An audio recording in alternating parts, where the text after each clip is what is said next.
नमस्कार दोस्तों, हमारे यूट्यूब चैनल में आप लोगों का बहुत स्वागत है। आप लोगों को करवा चौथ की बहुत सारी शुभकामनाएं। आज हम बहुत ही पुराना किस्सा सुनाएंगे, तो प्रेम से बोलो जय करवा चौथ माता की।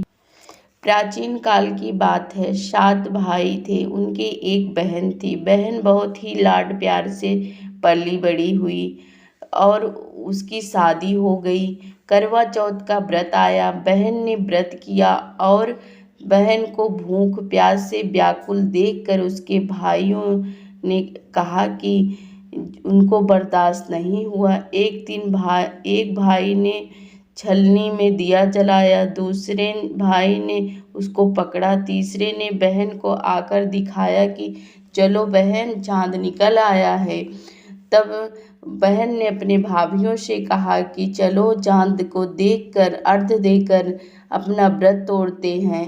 तो भाभियों ने कहा कि तुम्हारा चाँद तो दिन में दिखता है और मेरा तो रात में दिखेगा। बहन ने कहा, भूख प्यास से व्याकुल होकर बहन ने कहा कि कोई बात नहीं, मैं जाकर चाँद को देखकर अर्घ देकर खाना खा लूँगी। ऐसा कहकर उन्होंने चाँद को देखा और अर्घ देकर खाना खाने लगी। जब उसने अर्घ देकर खाना खाना शुरू किया तो पहले निवाले में उसको बाल मिला, दूसरे में कंकड़ मिला, फिर भी उसने खाना खाने लगी वो। तो फिर उसके बाद उसके ससुराल से तीसरे निवाले में संदेशा आया कि चलो तुम्हारा पति बीमार होके मूर्छित होके गिर गया है।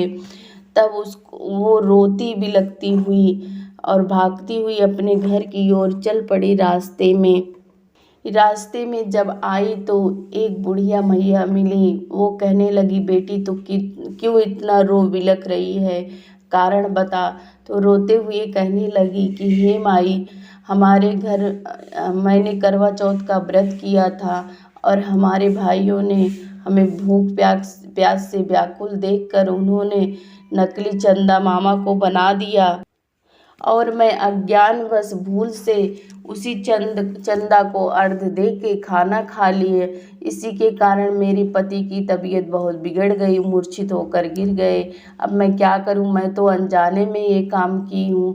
तो बुढ़िया माई कहने लगी कि तुम अपने इस जो तुमने व्रत को खंडित कर दिया उसका पश्चाताप तुम्हें करना होगा और तुम अपने घर में जाना तो नंद सास कोई भी बाहर खड़ी होगी तो उससे अखंड सौभाग्य का वरदान मांगना, उसकी पाँव पकड़ना और जो है उसे एक सिक्का दे के अपनी आंचल में गांठ बांध लेना।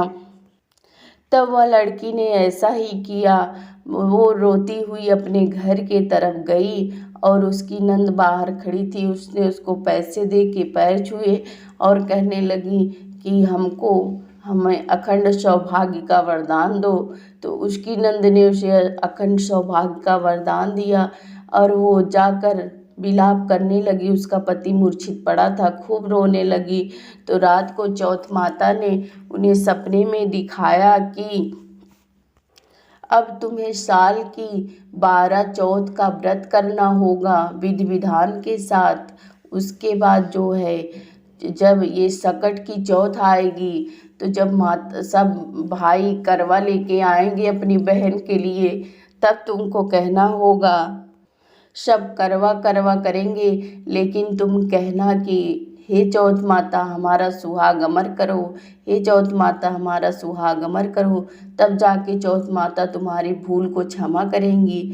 ऐसा कहकर माता जो है अंतर ध्यान हो गई। उसने ऐसा ही किया, पूरे साल उन्होंने व्रत किया। जब सकट की चौथ आई तो उसने चौथ माता का पैर पकड़ के कहने लगी, माँ हमको अखंड सौभाग्य का वरदान दो। चौथ माता की कृपा से उसका पति वापस आ गया और स्वस्थ होकर दोनों अच्छे से जीवन व्यतीत करने लगे। और जब हर साल सकट की चौथ आती तो वो बहुत ही विधि विधान के साथ करवा चौथ माता का पूजन करती। तो प्रेम से बोलो जय करवा चौथ माता। हे माता, जैसे आपने उस लड़की का सुहाग अमर कर दिया वैसे ही सभी सुहागनों को अमर सुहाग का वरदान देना। तो प्रेम से बोलो जय करवा चौथ माता की। नमस्कार दोस्तों, आप लोगों को करवा चौथ की बहुत सारी शुभकामनाएं। जय माता दी।